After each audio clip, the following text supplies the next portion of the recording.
Magandang umaga po. Narito na po magiging lagay ng panahon ngayong umaga ng Sabado, May 23, 2026.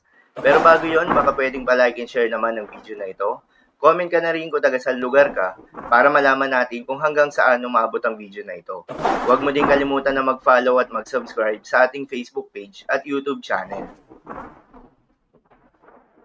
Sa kasalukuyan na tayo sa pag-asa, patuloy na umiiral itong trough or extension nitong low pressure area na binabantayan sa loob ng Philippine Area of Responsibility at nakakaapekto sa malaking bahagi ng Mindanao at ilang bahagi ng Visayas. Dahil dito ay asahan yung maulap na kalangitan na may kalat-kalat ng mga pagulan na thunderstorms.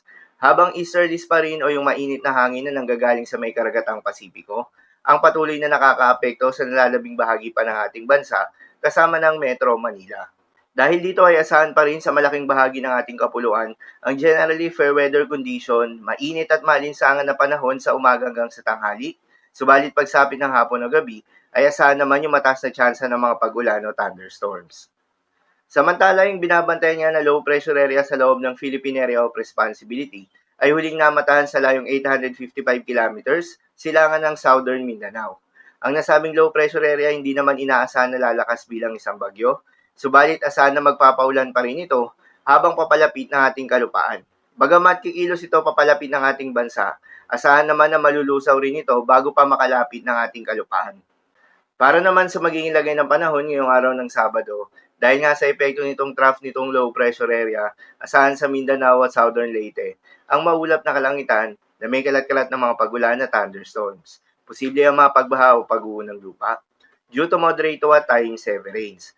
Habang sa Metro Manila, nalalabing bahagi ng Luzon, nalalabing bahagi ng Visayas ay asahan yung bahagyang maulap hanggang sa maulap na kalangitan na may kalat-kalat ng mga pagulan o thunderstorms na dulot naman ng easterlies. Posible rin na mga pagbaha o pag-uho ng lupa during severe thunderstorms. Madalas, nabobo ang mga thunderstorms na ito tuwing hapon o gabi na nagtatagal ng 1 hanggang 2 oras. Kaya naman ingat sa mga posibleng banta ng pagbaha at pag-uho ng lupa, lalong-lalo na sa mga lugar na inuulan na noong mga nakaraang araw pa.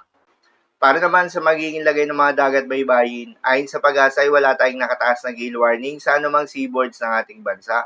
Kaya naman malayang makakapamalaot yung mga kababayan nating mangingisda at yung may mga maliliit na sasakyan pandagat, subalit iba yung pag-iingat pa rin, lalo na kung meron tayong offshore thunderstorms activity, asahan yung paglakas ng hangin at kaakibat nito ay pagtaas rin ng mga pag-alon. So yun lamang po para sa lagay ng panahon ngayong araw ng Sabado. Keep safe, everyone.